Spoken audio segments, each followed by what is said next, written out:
conversation today, my guest equates God with love, worships through his music, has the world at the tip of his baton, is regarded by many as amongst the greatest conductors of all time. He holds an Indian passport and is at the pinnacle of Western classical music. I'm delighted to welcome Zubin Mehta. What's so sacred about an Indian passport for you? It's the only thing I hold on to. I can't carry a bottle of earth with me, can I? From Bombay. I can't carry a mango. I can't carry our rain. It's my identity, and I refuse to part with it for my own personal reasons. It's not as much nationalistic as my own personal reason that this is where I belong and that's where I shall, I mean, the Americans don't care. I'm a resident. I pay my taxes there. So I just don't vote. In fact, I've never voted in my life, and this is a tragedy, because I'm quite an involved person on various political scenes, and I've never voted. You talked about the sense of belonging about India. Yeah. What are the elements of this belonging that you feel? Well, look, I left when I was 18. And I immersed myself into a European culture and forgot India, really, in that sense.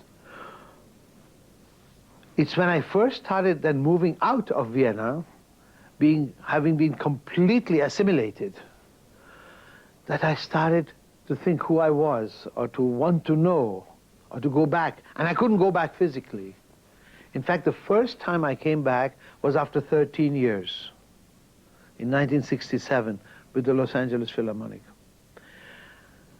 And I felt at home from the minute I stepped my foot at the airport.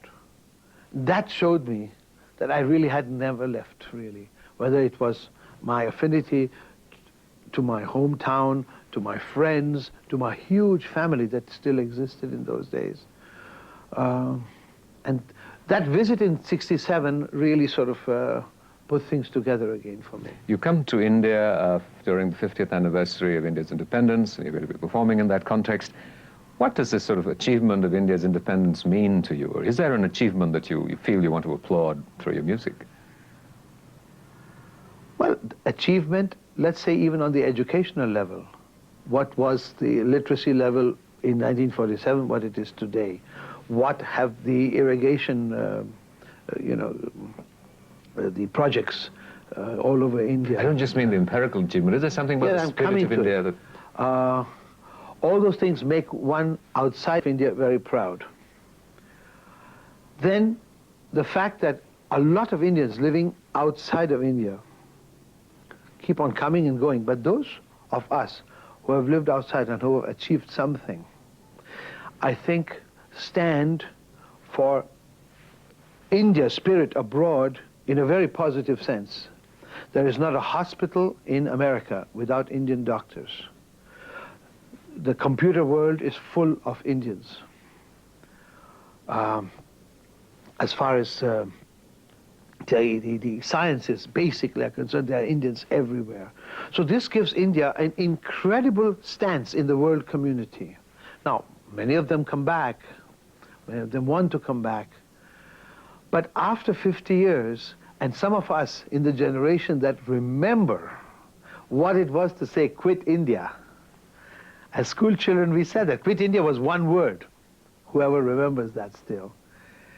And I was there at Apollo Bandar in Bombay. I saw Mountbatten greeting Nehru. Well, Mountbatten was the last official English serviceman to leave the country. I have all that very vivid in my memory. So for myself, coming back again in this year means a lot. You know, most people, when there is an artistic sensibility, it's very rare for an Indian to be able to, in a sense, well, dare I use the word sublimate an Indian sensibility for a Western sensibility at the levels of achievement that you have. Do you feel conscious when you're performing of any elements of an Indian sensibility that may influence, govern, enrich your work? No, no, no, not at all. No, the music that I interpret has such incredible power over me that at that point I'm just serving that music. At that point, I'm not Indian or any, there's nationality doesn't come into that at all. I'm doing the best I can to inspire the musicians that are playing under my baton. Also at rehearsal, it's, most of the work goes at rehearsal. And the actual performing is on the stage at the concert, and the coaxing, the cajoling, the inspiring goes on right from the first moment of the rehearsal to the last measure of the concert. And there you are immersed 120%. Are there cultural sort of nuances when you're working with an orchestra from Munich or Israel and Los Angeles or New York? What sort of a cultural differences you feel with the kind of musicians you're working for and their interpretations and response to music? It used to be more, but since the 50s and into the 60s, etc., musicians have come, because of the conductors also, have come to be extremely flexible. Within a concert, sometimes you play 3 or 4 different styles. You could start with a work that's written in the middle of the 17th century, and you can end up playing day before yesterday's composition. So there's a great amount of flexibility which is required of the musician. And today's great orchestras all possess that gear shifting possibility. So do you feel that the sort of globalization of culture, in a sense, in classical music is paralleling what is happening on commercial television? No, it's different. In what way? Because in the end, we are still recreating the Fifth Symphony of Beethoven. You see, it is a global family of, let's say, Western classical musicians, whether in Buenos Aires or Tokyo or London. The musicians attack the Fifth Symphony of Beethoven with or without the same vigor. So it's the Mona Lisa all over again, interpreted by different musicians of different languages, of different religions and cultures, but it's still the Mona Lisa that comes out in the end. And that's what binds us together. We are curators of that enormous museum. What about temperaments of musicians from different cultures and communities? That varies. That varies. There are musicians like the ones I'm conducting now at Munich Philharmonic. They're extremely disciplined. They have a great culture behind them. It's one of the oldest orchestras in the world. Munich is a city that is endowed with such culture. It's a city of less than 1 million people, has 3 world-class orchestras in it. And from next year, I'm going to be the music director of another Munich organization, the Opera House there, the Bavarian State Opera. Also has a great orchestra. So, to go back on your question, the temperament of a German orchestra is slightly different from that of an American orchestra, the temperament. The result might be almost the same. Depends on how the conductor and what he knows how to coax the sounds out of the musicians. But the temperament is different. Then you go to the Middle East, it's completely different. In Japan, it's almost scary. In what way? Well, I don't conduct Japanese orchestras too much at all, but I had the pleasure of conducting the NHK orchestra. Now, musicians all over the world are interpreters in their own, they are some of the finest musicians in the world sitting behind those music stands. So they have opinions. They like to voice their opinions. They like to discuss amongst themselves. And we are used to that as conductors. When it gets out of hand, we have to, of course, crack the whip sometimes. But in Japan, there is no opinion. I spent 6 rehearsals with this Japanese orchestra playing beautifully. Really surprised me, honestly said. I didn't expect that high a standard. But in 6 rehearsals, not one of those 110 musicians uttered a word. This is scary to me. I'm used to the Middle East, where you think you're in an Oriental market sometimes at a rehearsal. It's so noisy. But the concert is the same. They played beautifully. And I wouldn't say in a cold fashion. One would imagine a Japanese, plays machine-like. Not true at all. very temperamental, very. Then I had occasion recently to conduct students in the Conservatoire of Beijing. It was a revelation. The Chinese students are so well prepared, especially in the strings. They have this great tradition from the Russian tutelage. They had connection. What about audiences? Do you feel... Audiences are different. Do you tailor your performance? No. The performance is a performance. This you can't tailor. I wouldn't even know how to do it.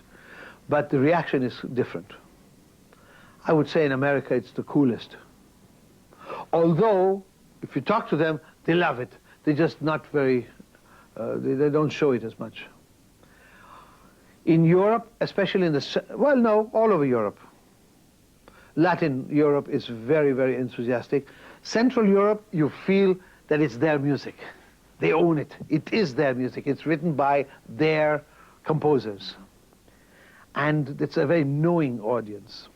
So when you appreciate it in Vienna or Prague or Budapest, etc., you feel the appreciation very strongly. Do you get thrown off at an applause at the wrong moment? No. Does that happen? Yes. That's not the problem. Sometimes it happens out of enthusiasm, it's fine. When it happens out of just tradition, then it's annoying.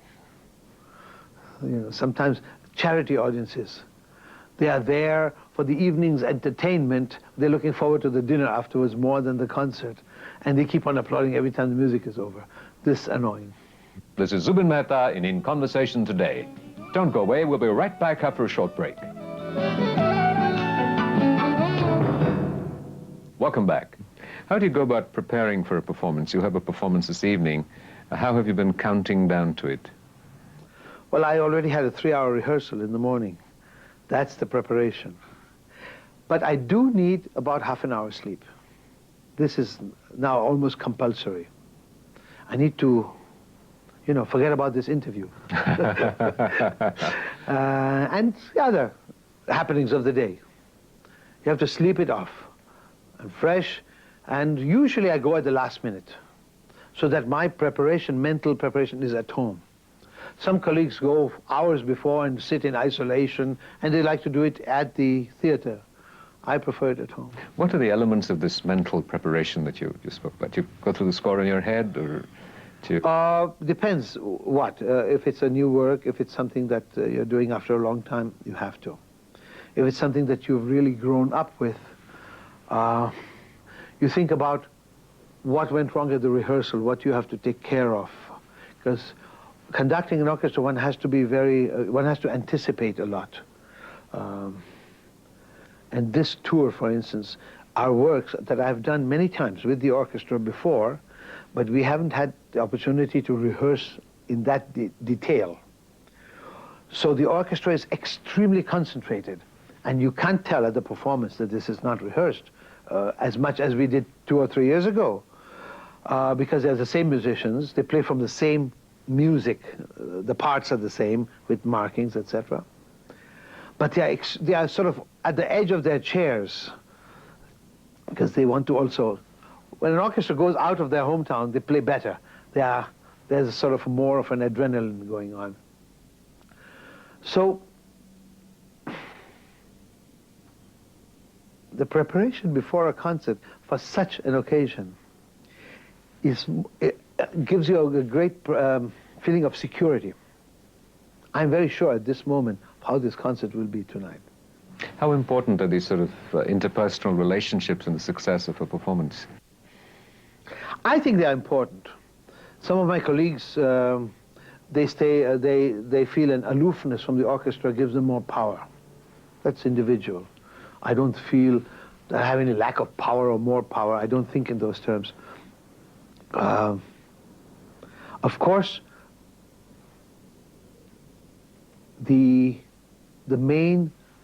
let's say in simple terms, the speed of the music, I decide. The balances I have organized during the rehearsals. The momentary freedom, I let the musician know that he has the freedom to interpret, etc. so that I'm flexible, and as long as he or they are flexible, we get along very well. And it happens sometimes that you conduct an orchestra that is completely inflexible. Well, there you don't go anywhere, you don't go back ever again. There was a newspaper item which said you've exceeded Bernstein's sort of record of more than 1,000. No. When I was with the New York Philharmonic for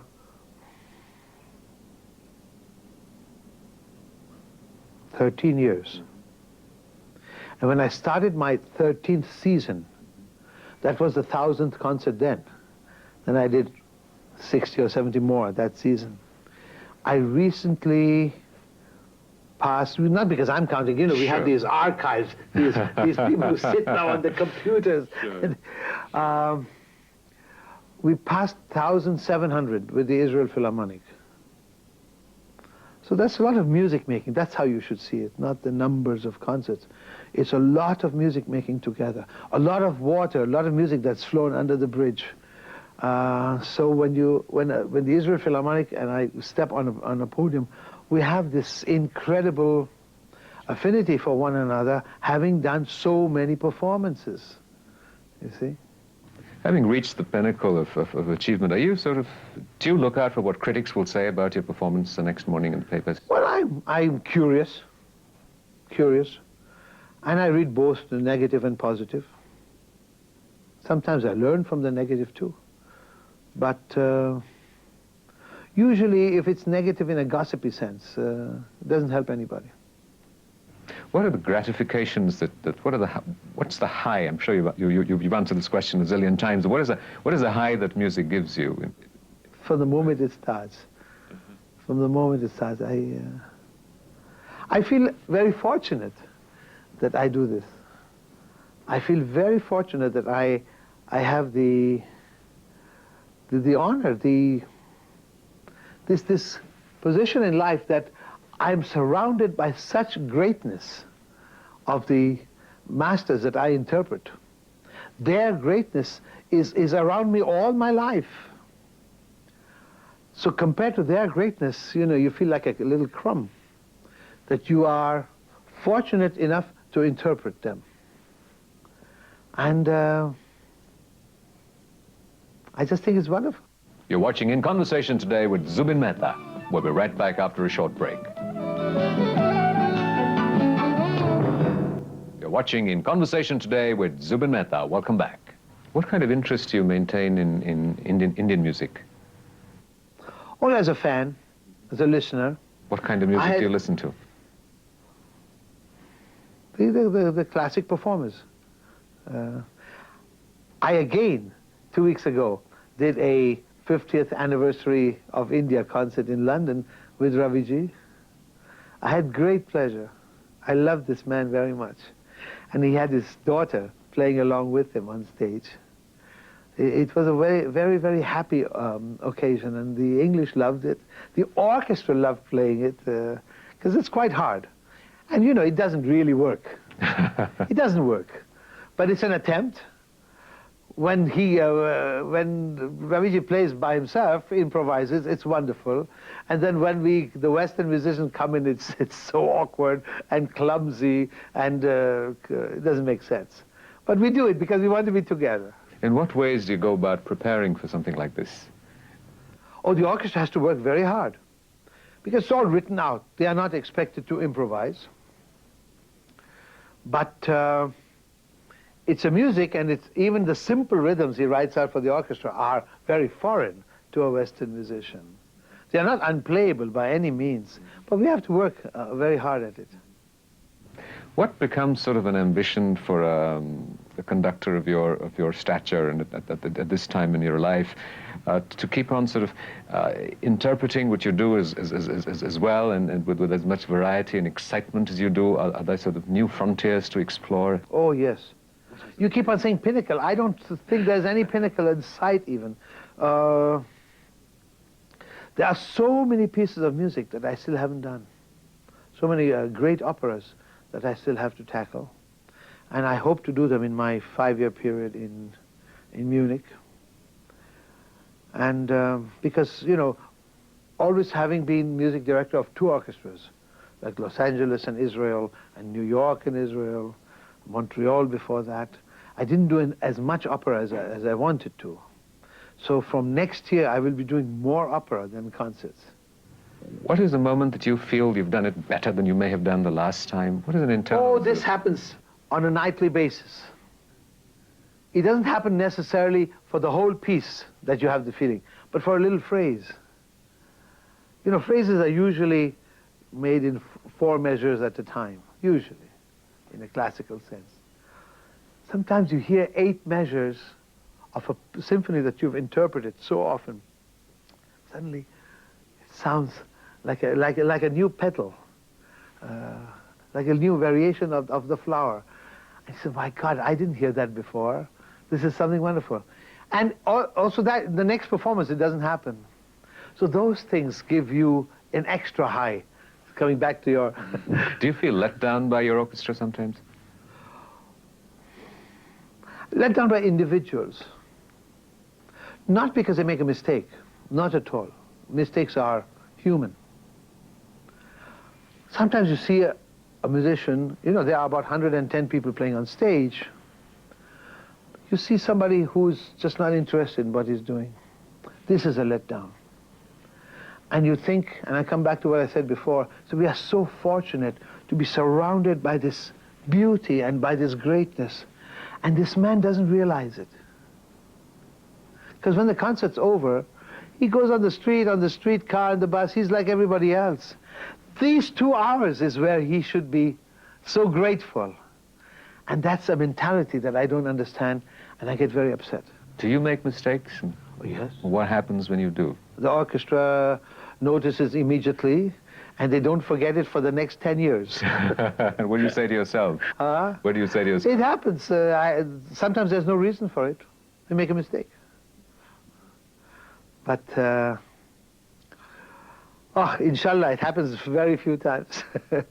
Mehta, thank you very much indeed for this privilege. Thank you very much.